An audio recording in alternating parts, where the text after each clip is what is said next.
Amis, on va parler un petit peu aujourd'hui en préparation de l'Akba Omer de Rabbi Shimon Bar Yochai, puisque le Yom HaEloula il approche et que c'est un moment effectivement extraordinaire. D'abord, l'Akba dans Shabbat, elle raconte l'histoire de Rabbi Shimon Bar Yochai, ce qui s'est passé. Il y avait Rabbi Yehuda, le grand Rabbi Yehuda, un travers de Rabbi Shimon. Rabbi Shimon et Rabbi Yossi, donc trois grands Tanaïm, qui étaient là, ils étaient en train d'étudier. Et Rabbi Yehuda, il a dit, c'était à l'époque de l'Empire romain, il a dit, voilà, quand même les Romains, ce qu'ils ont fait, il y a quand même un bénéfice. Ils ont fait des routes, ils ont fait des places publiques, ils ont fait des ponts, ils ont amélioré le monde. Et Rabbi Yossi, il n'a rien dit.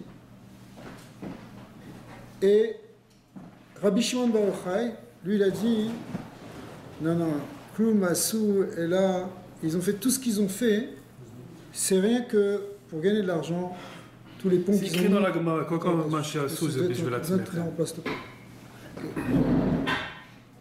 Ils ont dit, Rabbi Shimon Bar Yochai, il a dit, tout ce qu'ils ont fait, c'est pour gagner de l'argent, c'est pour mettre des taxes sur les ponts, comme tu vois quand tu vas à New York, là, chaque fois, tu payes $15 à chaque fois que tu passes le pont.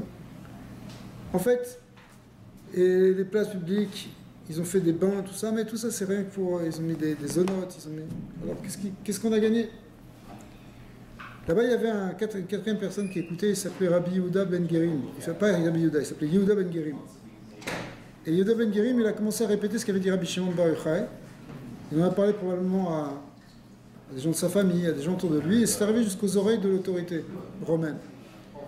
Et les Romains ont dit, puisque Rabbi Yehuda, il a parlé positivement, désormais c'est lui qui parlera en premier parmi les sages d'Israël, et ils l'ont établi comme le Rosh Hamedabrim, celui qui parle en premier, et il avait des relations maintenant particulières avec les autorités politiques. Rabbi aussi, puisqu'il n'a rien dit, lui, il va être exilé. Ils l'ont envoyé à Césarée. Et puis, Rabbi Shimon Bar Yochai, il a dit, puisqu'il a parlé contre nous, Neherag, il soit condamné à mort. Quand il a entendu ça, Rabbi Shimon, il est parti avec son fils. Ils se sont sauvés dans une grotte. Au départ, ils n'ont même pas prévenu, il n'a même pas prévenu sa femme pour que personne ne le sache. Il y avait un miracle qui arrivait dans... Ils se sont donc cachés dans une grotte, en Galilée. Et il y avait un miracle parce qu'il y a eu un caroubier qui a poussé, qui donnait du caroube, et ils se sont nourris de caroube pendant 12 ans et même 13 ans, puisqu'ils sont restés une 13e année supplémentaire. Et il y a eu une petite source d'eau qui a jailli et ils buvaient de l'eau. C'est ce qu'ils ont fait pendant 13 ans, où ils sont restés dans cette grotte à étudier la Torah. Ils s'enterraient dans le sable pour ne pas user leurs vêtements. Et puis, finalement, au bout de 13 ans, ils sont complètement sortis. Je saute un petit peu les détails. Ils sont restés 3 ans, ni dormi, on dirait. Ils dormaient très très peu. Et ils priaient même pas toujours, parce que tellement ils étudiaient la Torah. Et pourtant, finalement, au bout de 13 ans, ils sont sortis. Au départ, ça se passait pas très très bien, parce que quand ils sortaient, il y avait Rabbi Elazar, leur fille de Rabbi Shimon, il voyait quelqu'un qui marchait dans la rue en train de travailler ou quelque chose. Il le regardait, il le transformait en tas d'os. Ouais. Et puis il fallait Rabbi Shimon Bar Yochai qui venait, qui le ressuscitait. D'accord. Et puis finalement, ça s'est arrangé parce qu'un jour ils ont compris, ils ont vu, c'était un vendredi après-midi, ils ont vu un gars qui était en train de courir, qui les a bousculés. Il avait dans la main 2 branches de myrte, du hadas. Alors ils l'ont arrêté, ils lui ont dit, mais où tu cours? Il dit, c'est bientôt Shabbat. Et ça c'est pourquoi? Il dit, ça c'est pour faire Bessamim, Shabbat, il faut faire les bonnes odeurs. Et il dit, mais pourquoi tu en as 2 branches? Il dit, un Keneged Zachor et un Keneged Shamor. Parce que dans la Torah c'est marqué, souviens-toi du jour de Shabbat, c'est les mitzvot assez du Shabbat, faire Kiddush et mentionner le Shabbat. Et c'est aussi marqué, garde le jour du Shabbat, Shamor et Yom Shabbat. C'est les mitzvot Lota assez, ce sont les 39 travaux, plus leurs dérivés, qui sont, c'est tout l'interdit des melachot. Alors, comme il y a marqué Zachor et Shamor, ce juif simple, il était là avec ces deux choses. Quand Rabbi Shimon Bar Yochai a dit ça, il était comme en extase. Il a dit, ah, là ils ont compris qu'en réalité ça avait une vraie valeur. Parce qu'au départ ils sont sortis de la grotte, ils étaient que dans l'étude de la Torah jour et nuit. Ils voyaient quelqu'un qui travaillait, ils disaient, mais qu'est-ce qu'il fait celui-là? Il n'a rien compris. Mais là ils ont vu que non, pas du tout. Voilà ce brave juif qui avait travaillé pendant 6 jours de la semaine.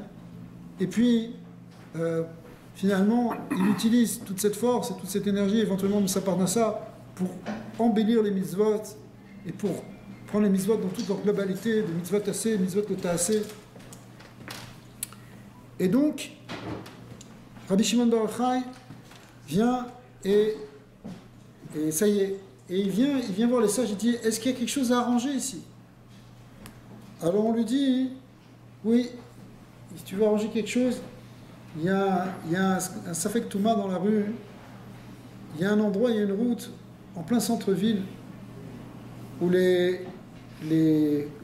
comme à Tveria aujourd'hui d'ailleurs, où les Kohanim ne peuvent pas passer parce qu'on ne sait pas s'il n'y a pas des gens qui ont été enterrés là-bas. Les Kohanim, ils n'ont pas le droit normalement de marcher dans des endroits où il y a des tombes. Alors Rabbi Shimon Bar Yochai, il s'occupait de ça, il a vu, il a fait des tests sur la terre, il a poussé des plantes, vu comment elles poussaient, il y a eu des miracles qui ont montré où est-ce qu'il y avait effectivement les tombes, et il a arrangé le chemin pour que ça ne passe pas parmi les tombes. Alors là, cette idée-là, hein, le Rabbi explique que en fait, Rabbi Shimon Bar Yochai, il est monté au plus haut. Il est allé au sommet de la Torah. Il est allé dans le niveau le plus grand, comme c'est marqué, il y a une dracha connue qui dit, sur un passage de David Ameler, des psaumes, qui dit Alita la maron, shavit ashvi. David Ameler qui parle et qui dit, tu es monté dans les ciels, dans les hauteurs, et tu as capturé un butin. Et qu'est-ce qu'il est en train de dire, David? David est en train de dire, toi, Moshe Rabbeinu, quand tu étais sur le Har Sinaï, tu es monté, tu allais capturer le butin, le trésor de la Torah. Mais la dracha qui a été faite, c'est que je vis, c'est Otiyot Shimon Bar Yochai. C'est-à-dire que, quelque part, Moshe Rabbeinu, sur le Har Sinaï, il est allé chercher la neshama de Rabbi Shimon Bar Yochai. En fait, Rabbi Shimon Bar Yochai, la Torah de Rabbi Shimon Bar Yochai, c'est la Torah de Moshe, mais c'est même la Torah la plus élevée de celle de Moshe Rabbeinu. C'est la plus pnimite, c'est la profondeur, c'est la pnimiout de la Torah de Moshe, c'est la Torah du Sod.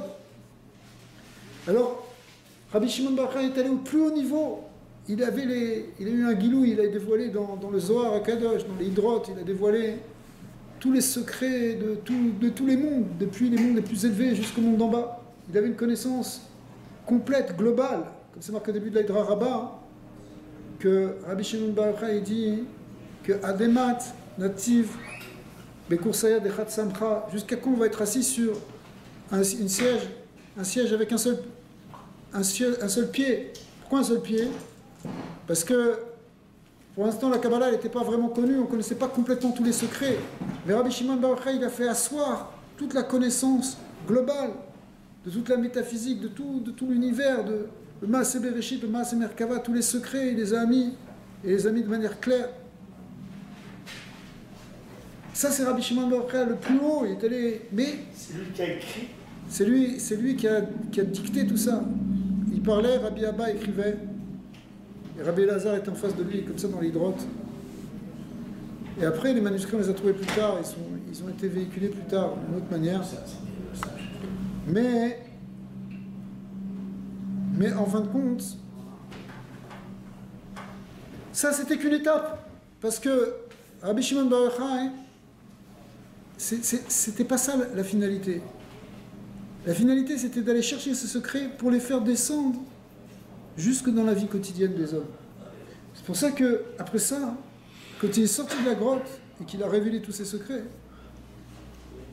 il lui demandait qu'est-ce qu'on peut arranger pour arranger le monde, le Tikkun Olam.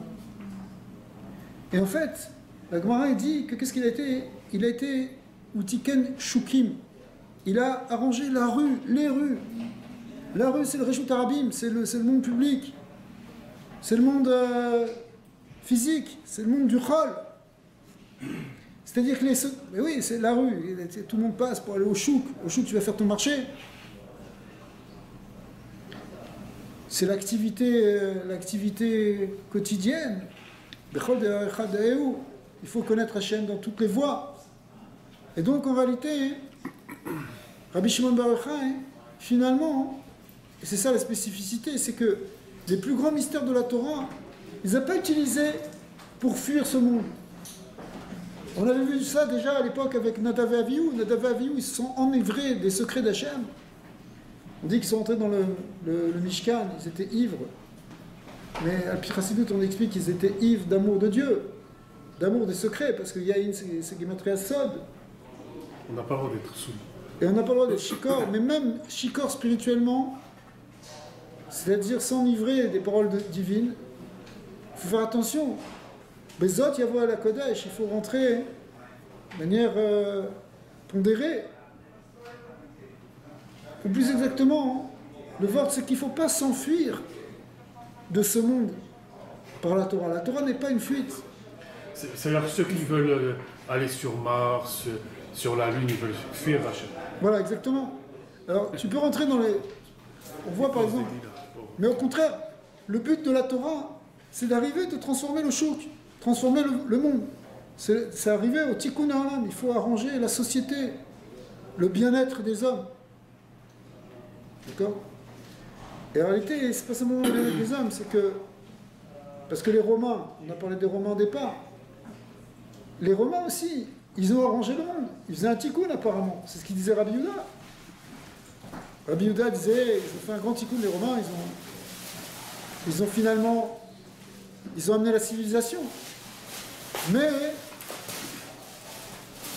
leur intention n'était pas les Shem Shamaïm. Non seulement elle n'était pas les Shem Shamaïm, mais elle avait simplement pour but de faire grandir leur Yetzer Hara. Quand ton but c'est de faire grandir ton Yetzer Hara, en fait, à la fin, c'est pas un tikkun du monde. C'est pas un tikkun là. Alors que Rabbi Shimon Bar Yochai, il a montré une voie contraire, c'est la voie d'Israël en fait. Ce qu'il a montré, c'est que on peut et on doit finalement amener les choses rien que pour amener le bien. Mais ça, il faut l'amener à partir d'une bonne intention. Rabbi Shimon Bar Yochai, c'était que pour lui, il n'avait pas besoin de faire ça, il pouvait rester dans sa grotte, il pouvait rester dans son monde. Son monde de Torah, il était peut-être plus plaisant que commencer à faire pousser des lupins sur la terre pour voir qu'est-ce qu'il y a sous la terre et s'occuper de choses. Pour un tzaddik, tu pourrais dire ça c'est quelque chose c'est beaucoup moins intéressant que rentrer dans les mystères, les secrets, les horotes. Il y a beaucoup plus de sipouk dans ça, beaucoup plus de satisfaction spirituelle que de s'occuper des choses matérielles. Mais on voit que c'est le contraire. C'est-à-dire que la finalité du spirituel, c'est que ça descende et que ça transforme le matériel. On arrive maintenant à la Iloula de Rabbi Shimon. Rabbi Shimon lui-même, le dernier jour de sa vie, qui était à Lag Baomer, il a enseigné la Torah pendant toute la nuit, c'était l'Edra Zouta. Et le dernier mot qu'il a dit, c'était le mot Chaim.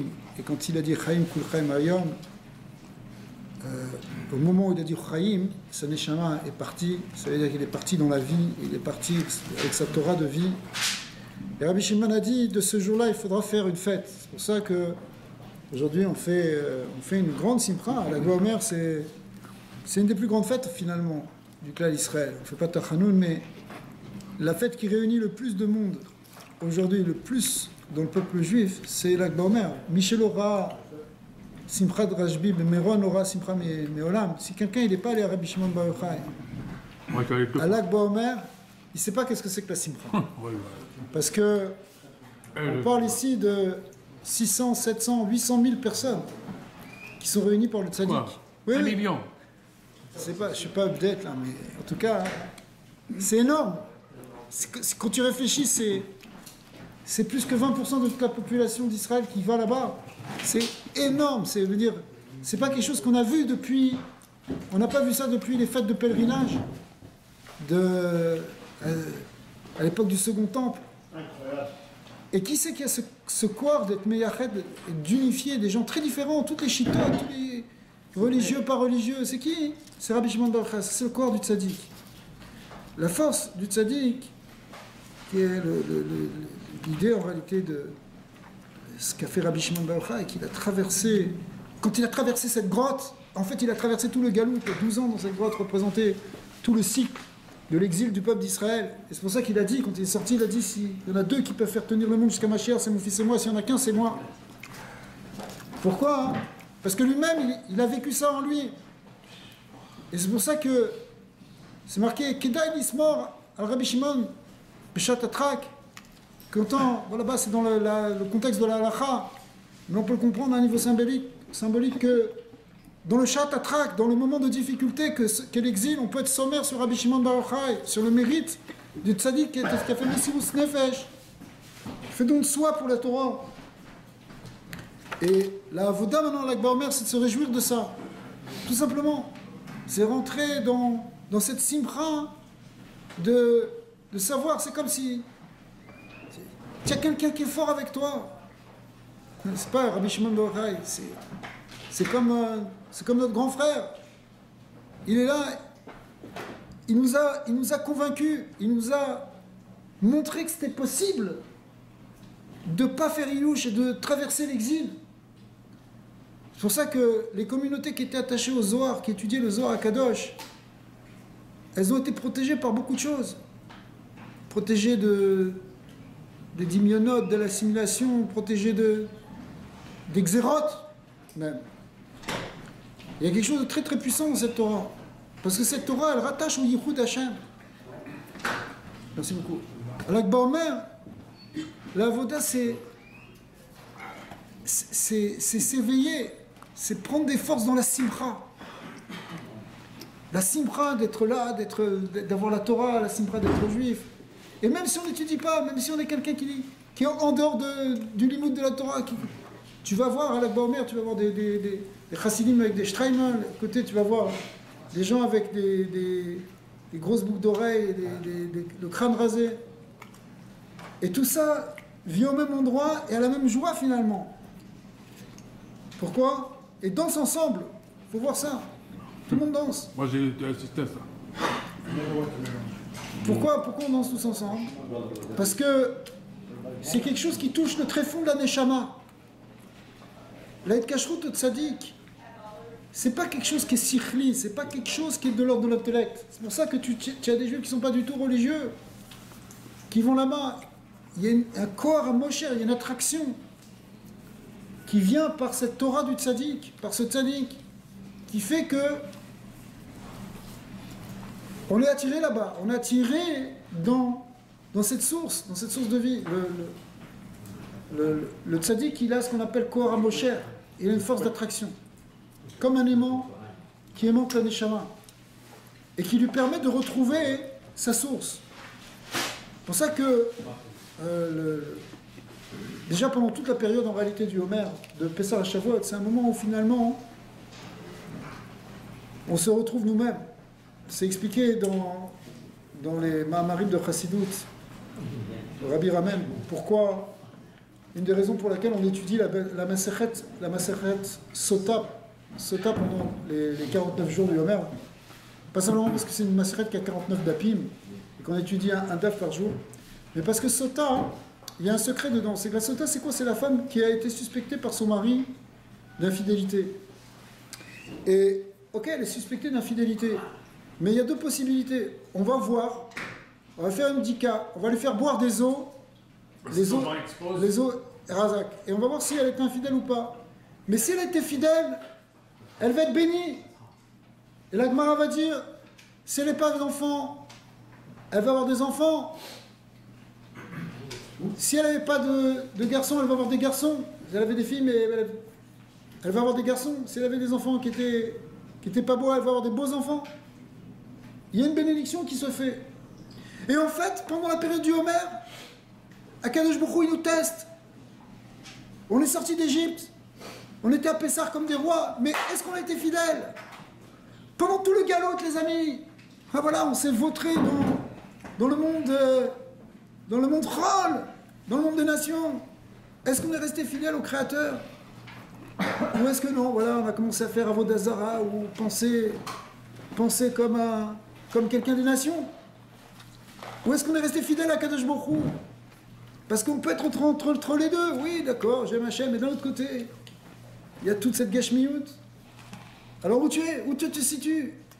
Eh bien, tu te fais un birour pendant le Homer. Pendant le Homer, tu éclaircis les midotes pour savoir où tu en es. Et une bdika qui se fait. Et à la fin, hein, cette bdika, hein, c'est pour ça que c'est marqué dans le Zohar HaKadosh, qu'avant la venue du Mashiach, Akadosh Baruch Hu, il fait boire au clan d'Israël les eaux de la Sota. Pourquoi? Pour vérifier si on est resté attaché à lui pendant tout l'exil. Mais nous, on le vit à notre niveau pendant le moment du Homer. Mais quand ça arrive l'Akba Homer, on voit que c'est impossible qu'on se soit détourné. Parce que Rabbi Shimon Bar Yochai, c'est l'Ipizaro, de toute sa descendance, il a promis qu'il y aura toujours la Torah. Et la preuve, c'est qu'on est à la fin de l'exil maintenant. On a commencé la Géoula. Et il y a une renaissance très forte de la Torah et de tous les Sfarim qui étudient, des milliers de gens qui étudient. Donc en réalité, ça c'était Rabbi Shimon Bar Yochai qui a montré ça. Il a dit non! Lui il est rentré au début des Romains. Il a vécu à l'époque de la destruction du Beth Amikdash. Il a vu la destruction du Beth Amikdash. Il était poursuivi par des Romains. Mais il a dit non! Moi je vous promets que grâce à moi, vous allez tous sortir de l'exil. Pour lui, il n'y avait même pas de bdika à faire. Lui, il savait qu'il était complètement fidèle. Il n'y a pas de... Il était intransigeant complètement avec les Romains. Non, vous avez fait des belles choses, mais je ne rentre pas dans votre système. Parce que votre système, il est mauvais à la base. Il n'est pas les Shem Shamaim. Le Rabbi Shimon, c'est le 100% l'Ishma. Nous, on n'est pas 100% l'Ishma. C'est pour ça qu'on a besoin de bdika. Est-ce que tu es un peu l'Ishma ou est-ce que... D'accord? Mais c'est pas grave, parce qu'à la fin, on voit que oui. On voit qu'on est resté fidèle. Et la preuve, c'est que le cas Israël, ça y est, on a bu les eaux de la Sota, on voit qu'on est resté fidèle. Alors le srout à l'Akba Omer, c'est que, Hachem, on va prendre cette force-là pour révéler que dans notre Neshama, il y a cet attachement qui est indéfectible avec le Créateur, et on va être zoré grâce à ça, non seulement recevoir la Torah, et déjà on va la recevoir à l'Akba Omer, mais Pnimiut, parce que l'Akba Omer, c'est comme Matan Torah, mais pour la Pnimiut à Torah. Mais pas seulement ça, c'est qu'on va montrer qu'on est capable de recevoir maintenant la Torah Chadasham Yatitetse, qui est la Torah du Mashiach B'at Hashem, avec la Géoula Shlema. Amen, Ken Yiratzon.